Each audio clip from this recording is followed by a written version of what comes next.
get Do you think they're doing the same thing with Jim Carrey now that they did with you 30 years ago?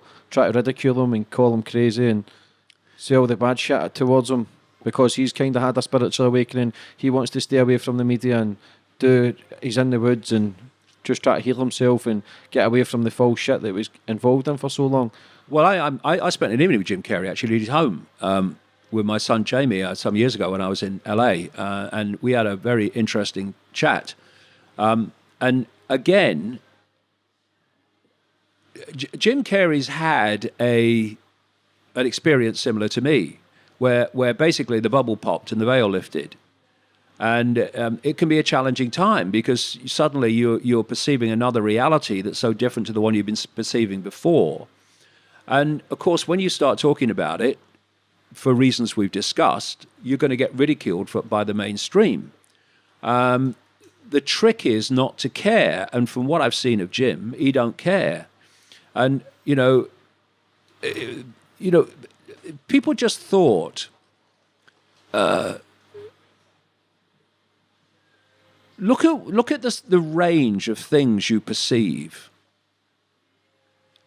Is that really the limit of what there is to perceive? Is that really the limit of what there is to know? Is that the limit of ways of seeing the subjects you have views about?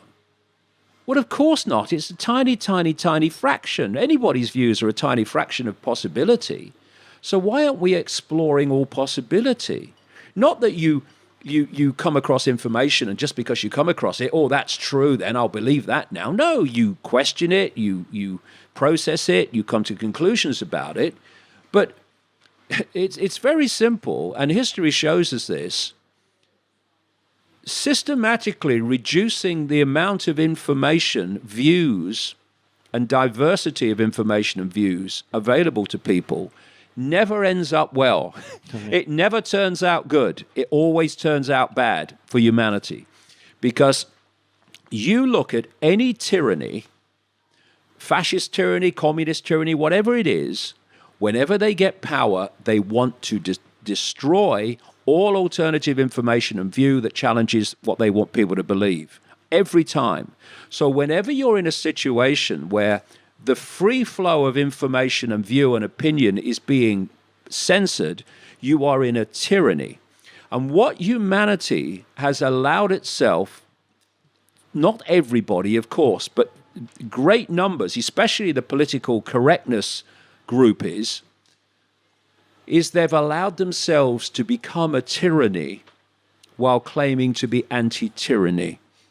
I see anti-fascist protests full of people acting fascistically because they're so far up their own arse and so full of their own self-purity, they don't realize that what they're doing is actually projecting their own behavior in what they're opposing. Anyone who gives someone a hard time for having a different view, however much they may not agree with it, is a psychological fascist, in my view, because they are seeking to impose their will on someone else.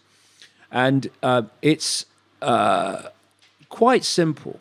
You let all information be circulated, and then people make their own minds up what they want to believe and what they don't believe. And this is a key. What we're seeing now, not least through algorithms, and through self-censorship by being intimidated into being terrified of speaking your truth, we're seeing information censored before the point of delivery, before anyone can hear it. This is fundamental because I believe that all information and all views should be allowed to be expressed. Because if anyone is censored from expressing those beliefs, then no one has freedom of speech. Freedom of speech is freedom of speech, the freedom to speak. It's not freedom to speak what is acceptable, it's the freedom to speak. And once anyone is censored, freedom of speech is dead, because what's left is only what is acceptable to speak, and that's not freedom of speech. And then what they've done and what they're doing all the time is squeezing that acceptability, so freedom of speech gets narrower and narrower until it disappears altogether. And so what we have is a situation where if people are allowed to say and communicate whatever they want, that is a situation where no authority in any form has the power to decide what people see and hear. Once you start censoring before the point of delivery, which, as I say, algorithms and self-censorship is now doing, you are giving authority the power to decide what people see and hear. And of course, it starts out with one excuse. We must stop jihadis, justifying or promoting violence. Okay. Oh, fake news. Fake news. What's fake news? Whatever we say it is. We've got to stop people saying fake news, so we're going to censor that. The more people we can get to be victims and upset, the more excuses we've got to censor even more, right? Yeah. So give people all the excuses they want to be upset and to feel a victim, and then we can censor people saying things that upset them. And so you're moving along this road. None of that can happen when we have the free flow of information, nothing censored. So people say, well, what about, saying go and kill people? Yeah, but there's laws against that. There's laws against that. There's laws against telling people, oh, burn that house down. But they're after the point of delivery, which means you can deal with the extremes of how people use speech, but it's heard. Mm-hmm. Then you can deal with it if it needs dealing with it. And most speech does not need dealing with at all.